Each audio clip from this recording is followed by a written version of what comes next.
Thank you for joining us on Health Diary. My name is Gladys Gashanja and we're coming to you from the Concord Hotel and Suites. Now, it is known as an old man's or an old woman's disease, but today we take time to dispel that myth about arthritis. Why? Well, according to the Centers for Disease Control and Prevention, arthritis can afflict anyone and at any age. Well, we understand more about arthritis on today's episode, but before we get to that fact-finding mission, let's start off with the fact of the matter.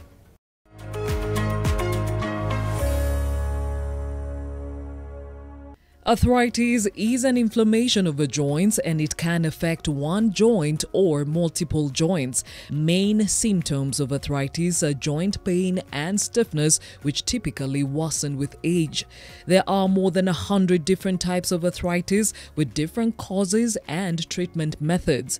The most common types of arthritis are osteoarthritis and rheumatoid arthritis. Osteoarthritis causes cartilage, the hard slippery tissue that covers the ends of bones where they form a joint, to break down. Rheumatoid arthritis is an autoimmune disorder that first targets the lining of joints, that is the synovium. Children can also suffer from arthritis referred to as juvenile arthritis, which points on various pediatric rheumatoid diseases that can develop in children under the age of 16. It was on a Sunday. We had gone to visit one of our auntie. When we came back, I noticed she have some swellings at the wrist, at the ankles. The following Monday morning, I went to Naivasha District Hospital and I was just given something to apply, a gel. I stayed for 1 week with no change. I went back. I was given an appointment to go for x-rays. By that time, the knees have started swelling, the knees and the wrist. When we went for the x-ray, everything was clear. She was not praying. She was just like that. She don't want to eat, fatigue, just restless. I met a doctor already, and she told me we have a very good rheumatologist in Kenya, and she'll send me there. And the following day, we went there to Aga Khan. We met her and we started now that process.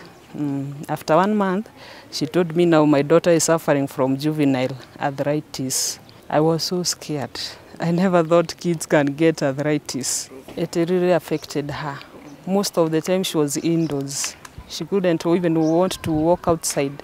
She couldn't pray. Most of the time it was hard to walk. Most of the time she was vomiting. And I really thank God because after we started that medication at Aga Khan Hospital, she has really changed. It is tough. You have to be with her all through. The medicines, there are so many. Even you get sometimes per day, she can take even 20. You have to even to get her special diet to keep her strong. Per month, the medicine is around 20,000. And to go there, coming back to see the doctor is 4,200, so I usually go with around 30. But I can request the Kenyan government to give us support, especially to these young kids who are suffering to such diseases which are very expensive, at least the NHIF to cover. So for a long time, arthritis has been thought to be an old man's disease, and today we take time to figure out how is it that now children or even younger people have arthritis. To help us understand this, we have Dr. Angela Bigoa, who is a pediatric rheumatologist, and Wakonyo Nguyai, who is living with arthritis. Ladies, thank you for joining me. Now, to start with, Daktari, being a pediatric rheumatologist means that children suffer from arthritis. How so? So contrary to common belief, arthritis in children is not as rare as people might think it is. I think for a long time we've focused, and rightfully so, on the infectious burden of diseases, the malaria, pneumonia, tuberculosis and HIV, because that was associated with a very high burden of mortality. We've made some gains, so children are surviving longer, And now we are beginning to see some of these chronic ailments and non-communicable diseases. So yes, this disease, arthritis, exists among children. And just like it is in the adults, normally there's possibly a genetic risk, and then something in the environment triggers off the disease process. Okay, now for you, Wakonyo, you were diagnosed with arthritis at the age of 12. What symptoms did you have? I was in boarding school. I was in my class 8. Stiffness randomly. I'd never felt the pain ever before. So stiffness of the neck, then it progressed slowly to stiffness of all my joints, especially my hands and my legs. And within a span of like 2-3 weeks, I just blew up, swelling, a lot of swelling. So my face, my joints, my ankles, my knees. Do you have arthritis in your family? It's not something that's very evident, not something that is out there that I know. Now, for her case, clearly there is arthritis of some sort in the family tree, so that predisposes her to the same. How does this work? When does it become genetic, and when is it that environmental factors have something to do with it? Often there's a genetic predisposition or a genetic risk. It might not be well known to the individual or even in the family line. But when you have that risk and certain triggers in the environment occur or you're exposed to them, for example, sometimes it could be certain infections. Sometimes it's things as subtle as having low vitamin D because you don't have enough exposure to the sun. You know, our lifestyle now has changed quite a bit. So then that triggers dysregulation or an imbalance in your defense system, which in medicine we call the immune system.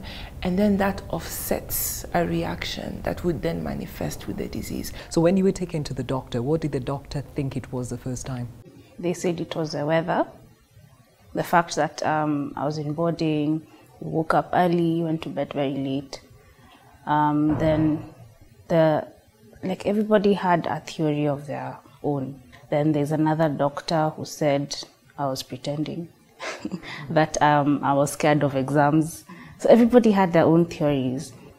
It was about after a year or so that after I saw a doctor still in Nakuru, who's not even a rheumatologist, who told us that I have rheumatism. As a health practitioner or just a layman, what are the symptoms that are clear that somebody is dealing with arthritis? Pain is a very key symptom. And typically the pain seems to be worse in the morning hours and seems to improve as the day goes by. Okay, pain. The other second thing that is key to look out for is swelling. All right. So again, that should be a red flag for you to try and elucidate further. Then the other third thing, which is also really important, because especially when dealing with children, they are very resilient.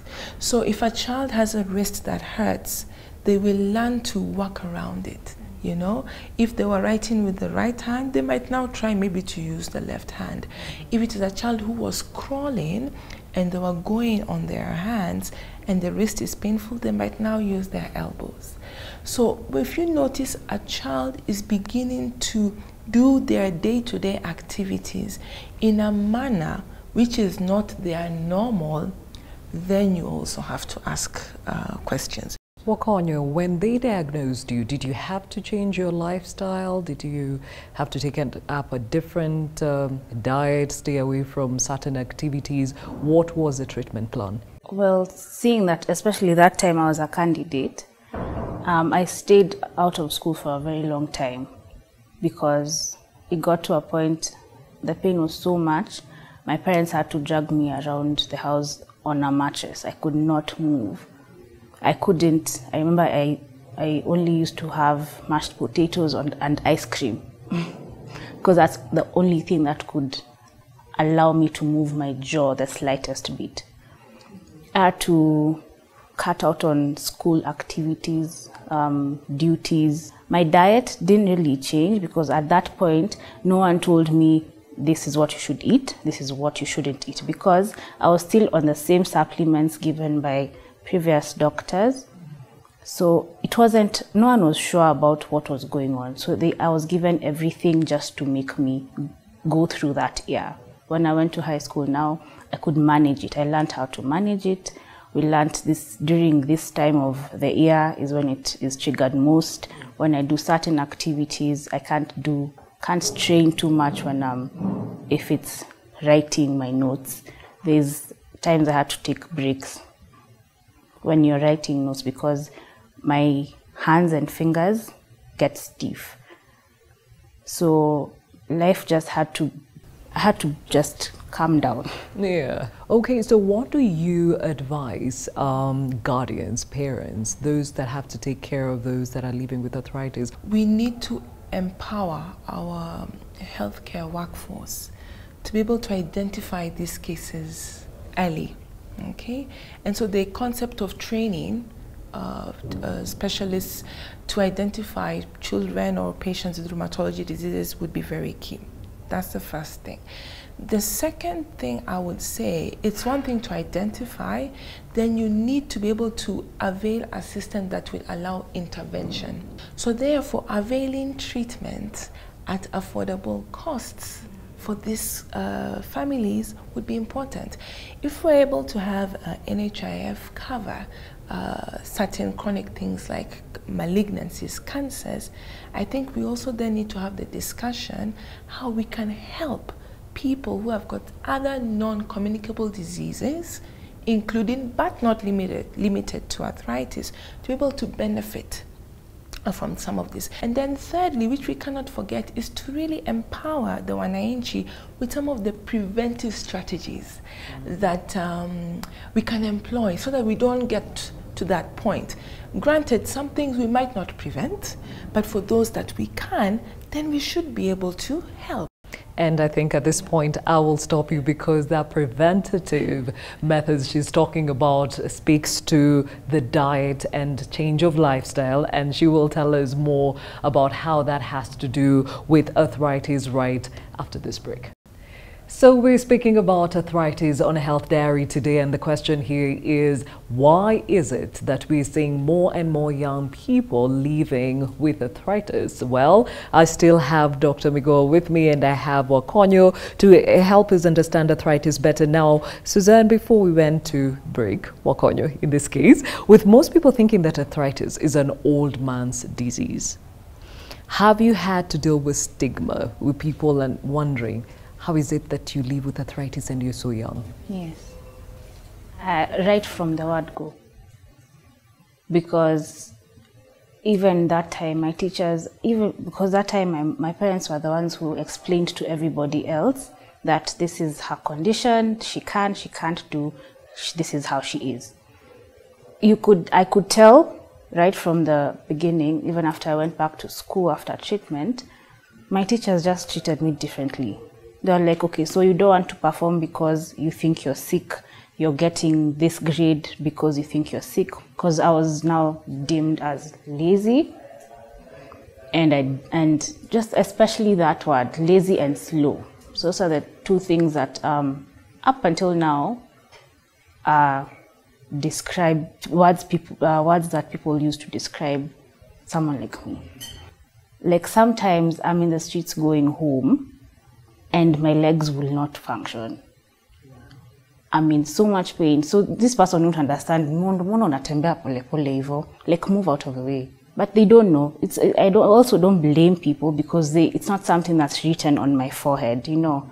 Yeah. There's so many myths around arthritis. First, most people think that arthritis is an old man's disease. Clearly, going by your experience, there are many others that are younger than you are that are living with this condition. What are some of the myths you've come across?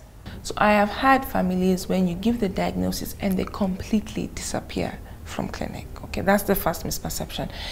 The other one, which, you know, it's a dicey one because it touches more on your philosophical and theological beliefs that, you know, this child is now having the symptoms because maybe somebody somewhere has cast a spell.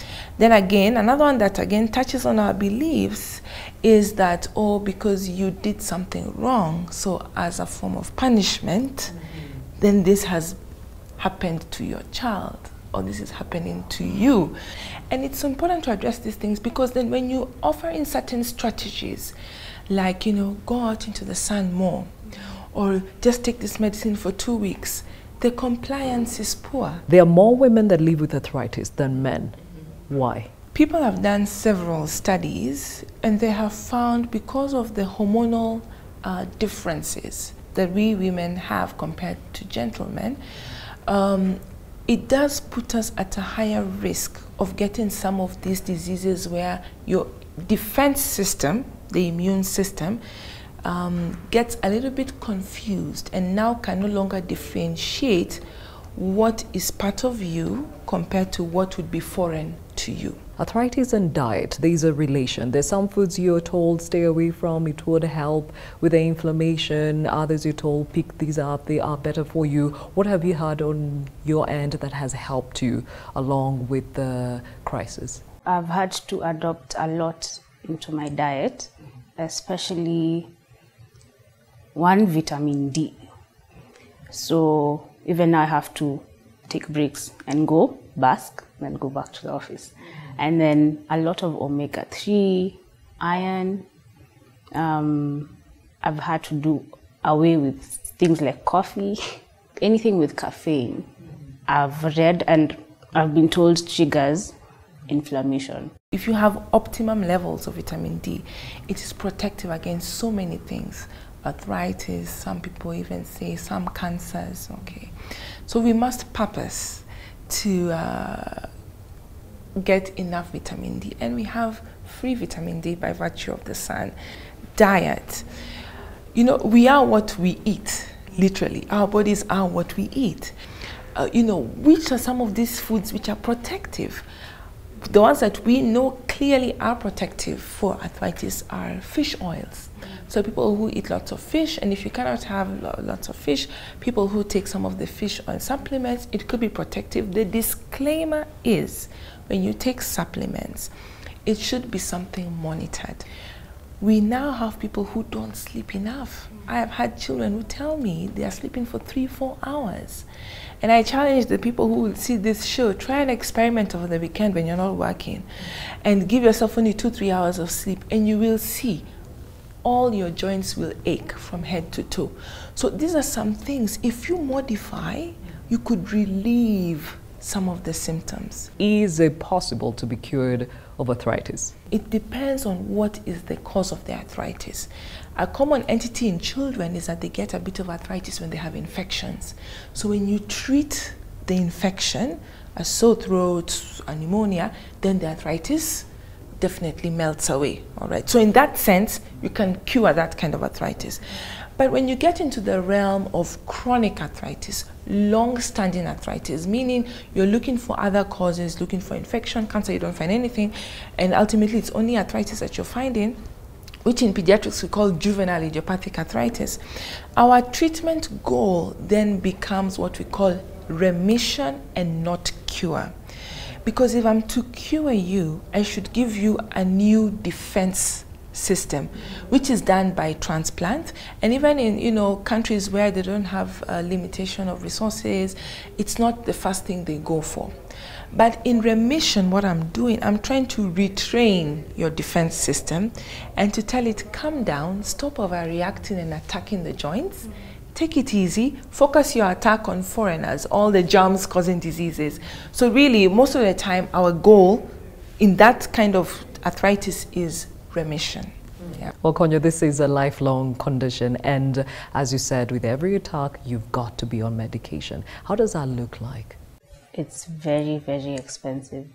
Basically, a consultation, if I walked in to a clinic today, was consultation, everything, fee and medication will probably cost me not less than 15,000.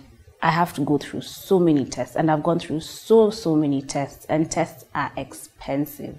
An insurance cover goes a very long way to help. But even before I even let's just even consider those without a cover, because that's where we started. We were not covered. We had to pay cash for everything. It's expensive. Dr. what is there to help those that do not have or can't afford insurance covers? It's really it's a challenging topic to tackle, and I think we really need to sit around with the health economists for us to come up with innovative and sustainable ways. And you know, as she has highlighted, you're looking at the costing not only of the consultation, of the medicines, of the investigations. As it stands now, other than a private insurance scheme and maybe the NHIF scheme, I am not aware of any other schemes that help. However, there might be certain organizations, and we've dealt with some of them, where they have a welfare fund. But you would have to, the healthcare provider would then have to write a lobby letter to these organizations to request for support from this welfare fund. But you see, from a sustainable angle, that might not be very feasible, because she said it is lifelong. Okay, somebody who's offering you assistance through welfare, they could only do it for so much. God willing, if she lives to be 100 years plus, right, which welfare fund is going to support her for 100 years plus? Now, Wakonyo, clearly, if well managed, people living with arthritis can live a full productive life. You are an example of the same. What would you like people to understand?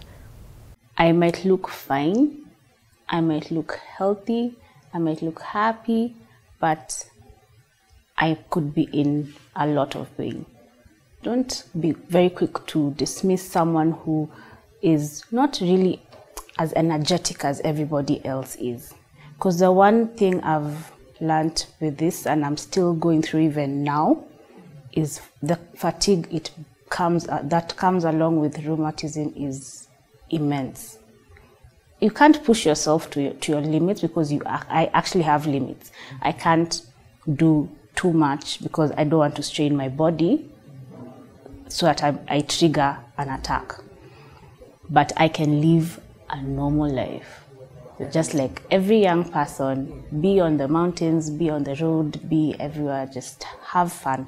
But as long as at the end of the day, just stay strong. That's the most important thing. And my parents just keep telling me, kaa ngumu, like just stay strong. Well, kaa ngumu is a very good place to leave it at, because the diagnosis with arthritis is not the end of the road. And as we've learned today, arthritis is not only an old man's disease. Anyone can be afflicted with the same. We have been speaking to Dr. Angela Migoa, pediatric rheumatologist, and Wakonyo Nguyai, who is living with arthritis. Ladies, thank you for your time. And at this point, we take time for the health tip. People normally rush for the treadmill thinking it's a very effective part of the weight loss program, but it's not completely 100%. The treadmill is an effective equipment which helps in losing weight, especially in calorie burning. It really do help, but you need to incorporate other workouts that assist you, like weight training, also nutrition. It's very, very important to be able to incorporate other workouts to be able to help you in losing weight and in your fitness program. That has been today's edition of Health Diary. Thank you for your comments coming through on our social media handles. My name is Gladys Gashanjan. We're coming to you from the Concord Hotel and Suites. Until next time, see you.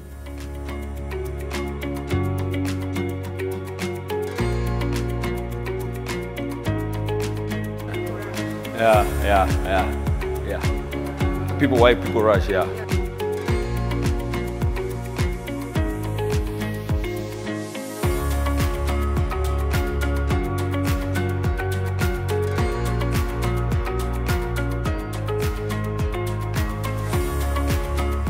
Sawa? Cool. Thank you very much, ladies. You are so awesome. Reaching out on our social media handles. Okay, Sawa.